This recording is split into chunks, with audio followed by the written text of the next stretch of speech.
One day, when I was about 8 years old, my sister and I discovered a hidden drawer full of women's clothes in my dad's closet. We played dress up with them, not realizing that they had once belonged to the now dead victims of my serial killer dad. My father wasn't physically abusive or anything, but I always kinda knew something was off about him. I once tried to explain it to a school counselor, telling him that sometimes my dad would get so angry that he'd tell us, "You two drive me nuts. I need to blow off some steam or I'll end up doing something to you that I might regret." Then he'd run out of the house and disappear for a few days, only to come back calm and content.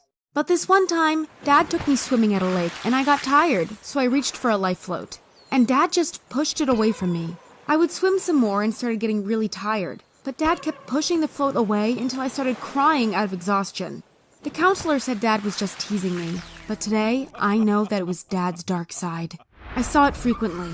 Like when I came home late from a movie and my dog Princess had disappeared. Lizzie and Rose have red hair, green eyes, and freckles, just like my parents. But I'm blonde and blue-eyed. I look nothing like my family. On our third birthday, when my parents invited all the neighbors, everyone was staring at me like I was some exotic zoo animal. Wow, she looks like an angel. So different from her sisters. She's gorgeous! Kinda makes up for the other two, eh? Just then, my sisters came charging at me with a ketchup bottle and squirted it all over my head. There, now you look more like us. I also discovered soon that my sisters were super dumb, so we couldn't be related. Once I told them if they buried their pocket money, a whole tree would come out, and they did! Months later, when they said their money wasn't growing, I burst out laughing, and they attacked me. You awful witch! I wish you were our sister! I'm not, you fools! I'm adopted! My parents looked like I'd slapped them. Who taught you that word, Emily? Do you know what it means? Mom, Dad, I read books, and I'm not stupid. Stop reading rubbish. You're our daughter, and that's the truth. But I wasn't buying it. I was always imagining who my real parents might be, and if they'd come for me someday. Someone rich and famous, I hoped. In the 7th grade, I was reading in the lounge one day when my sisters walked in with suitcases. You were right, Emily. You are adopted, and your real mom's here for you. What are you talking about? Haven't you seen the lady who's moved in next door? She looks exactly like you. So take your things and leave. I just ignored those morons. But suddenly, they grabbed me by my arms and legs and threw me out. I was banging furiously on the door when I heard someone behind me. Oh, hello. I'm your new neighbor. When I turned around, we both gasped. Oh my God! This woman did look like me! She was staring at me like I was a ghost.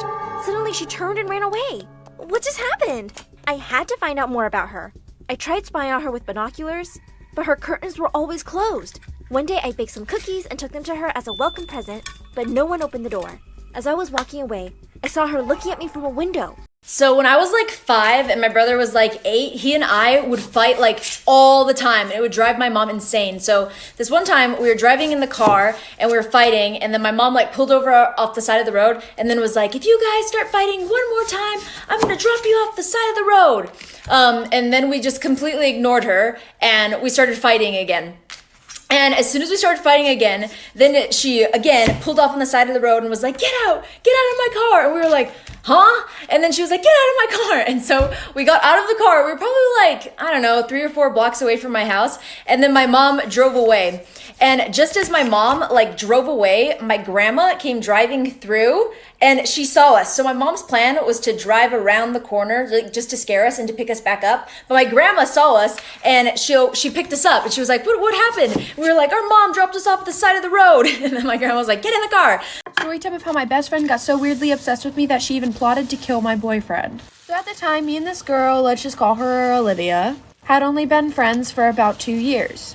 I mean, we really did everything together. We were with each other 24/7, and I mean, we were pretty good friends. But the only thing about our friendship is she did not like when I had other friends. I mean, she didn't have any other friends herself, but literally she would joke around about strangling my other friends because she didn't like when I gave my attention to anyone else. But honestly, I just thought of it as a joke. And then I started dating this guy, let's just name him Jacob. He was probably the sweetest guy I had ever met, and he was a real simp for me. So we started dating and about 4 or 5 months go by, and he started getting these texts from a random number. And it would always be cringy things like leave her or you die, get away from her, and like stupid cringy threats.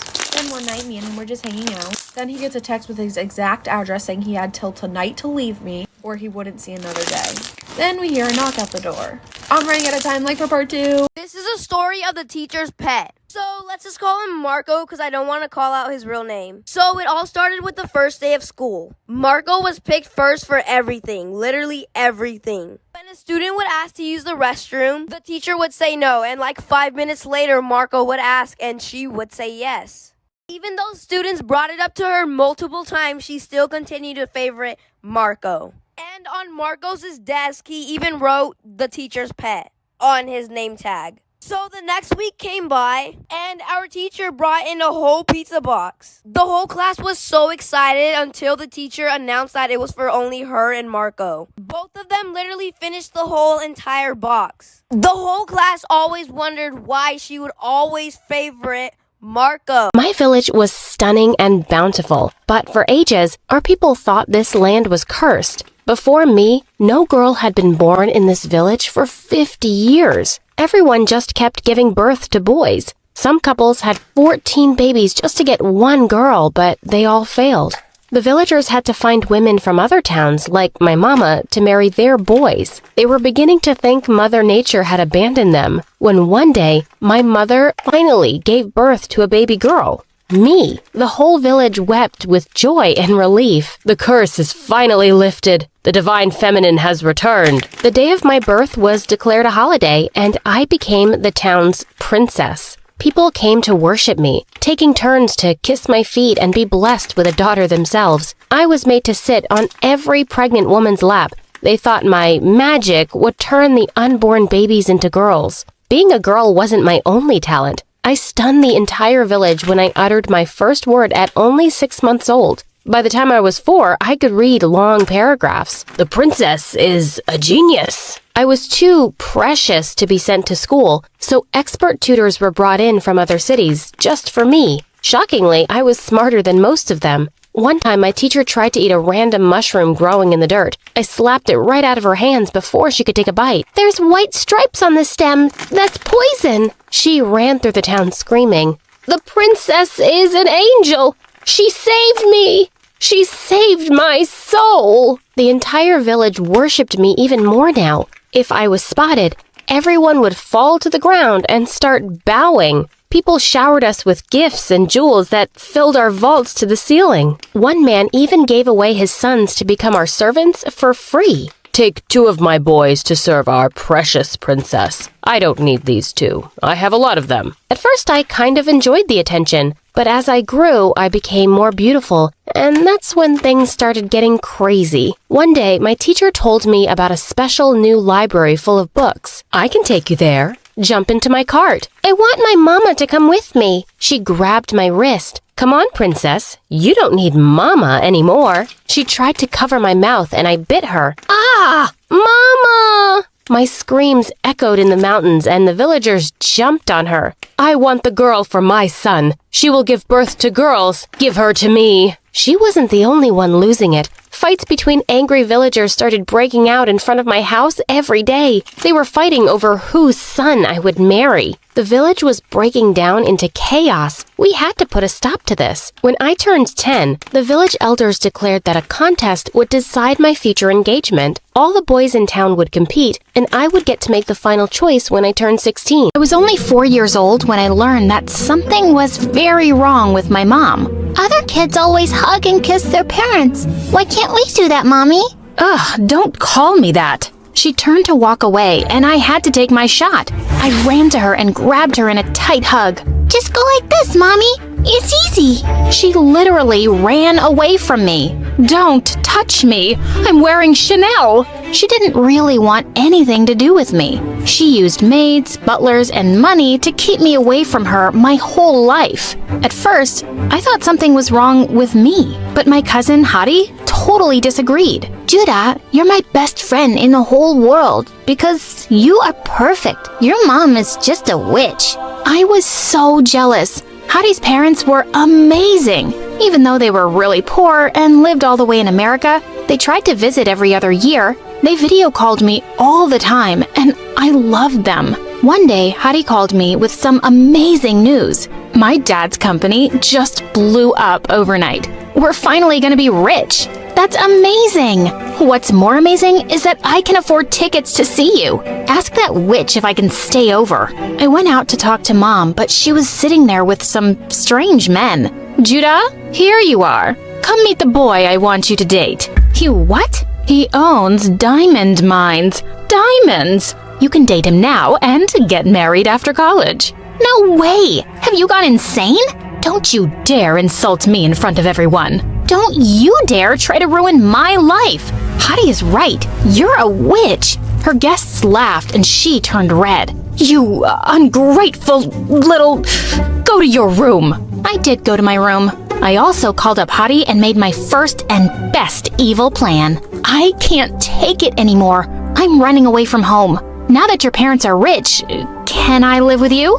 If they say no, I'll hide you in my room. Get over here. Thankfully, Aunt and Uncle loved the idea and welcomed me there with open arms. They didn't even tell my mom, and I could escape without any drama. I finally got away from my crazy mother. And the best part? I was gonna live with my best friend. Hadi and I literally jumped and screamed the entire first night. On my second night, reality hit me. I was in a new country. I didn't know the language, and I was gonna start at a new school. Yikes! What if everyone hates me? What if they think I look weird? They won't. I'll translate everything for you. And I'll do your hair and makeup. She did my makeup for practice, and it made me want to cry.